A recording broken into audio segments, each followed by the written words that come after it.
வணக்கம் ராதிகா. சேலம் மாவட்டத்தில் காலை முதலே வெயிலின் தாக்கம் அதிக அளவில் காணப்பட்டது. இந்த நிலையில் மாலை சேலம் மாநகர பகுதிகளான ஏற்காடு அடிவாரம், அஸ்தம்பட்டி, அம்மாபேட்டை, கொடலாம்பட்டி உள்ளிட்ட நகரின் பல்வேறு பகுதிகளில் 2 மணி நேரத்திற்கு மேலாக கனமழை வெளுத்து வாங்கியது. இதன் காரணமாக பல இடங்களில் மழை ஆறு போல, அதாவது மழை நீர் சாக்கடை நீர் கலந்து சாலைகளில் ஆறு போல பெருக்கெடுத்து ஓடியது. இதனால் வாகன ஓட்டிகள், பொதுமக்கள் கடுமையான பாதிப்புள்ளாகினர். இதே போல கும்பகோணம் பகுதிகளிலும், தஞ்சாவூர் மாவட்டம் கும்பகோணம், அதன் சுற்றுவட்டார பகுதிகளான பாபநாசம், திருவிடைமதுர், திருப்புவனம், ஐயம்பேட்டை உள்ளிட்ட பகுதிகளில் பகல் நேரத்தில் மழை, அதாவது வெயிலின் தாக்கம் அதிகரித்த நிலையிலும் மாலை நேரத்தில் அதிகப்படியான காற்று, திடீரென அதிகப்படியான மழை பெய்தது. வாகன ஓட்டிகள் அவதிக்குள்ளானர்.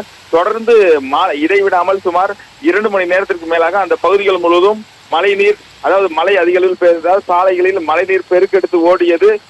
மக்கள், அதாவது சாலையோரத்தில் தாழ்வான பகுதிகளில் மழைநீர் பெருக்கெடுத்து ஓதியால் அந்த பகுதி கடைவீதி, மகாமகக்குளம், அதே போல கும்பேஸ்வரர் கோயில் சன்னதி தெருக்களில் மழைநீர் தேங்கியது. இதனால் அந்த பகுதியில் உள்ள மக்கள் கடுமையான அவதிக்குள்ளாகினர்.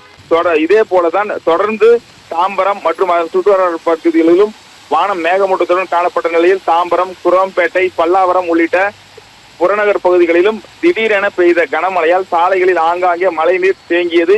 இதன் காரணமாகவும் அந்த பகுதி முழுவதும் மக்கள் கடுமையான பாதிப்புக்கு உள்ளாகினர். குறிப்பாக சாலைகளில் தாழ்வான பகுதிகளில் தேங்கிய மழைநீர் காரணமாக வாகன ஓட்டிகள், சாலையில் நடந்து செல்வோர் என அனைத்து தரப்புகளும் கடுமையான பாதிப்புக்கு உள்ளாகினர். இதே போல திண்டுக்கல் மாவட்டம், கொடைக்கானல் உள்ளிட்ட பல்வேறு பகுதிகளிலும் மாலை பெய்த கனமழையால் மக்கள் கடுமையான பாதிப்புக்கு உள்ளாகினர். ராதிகா.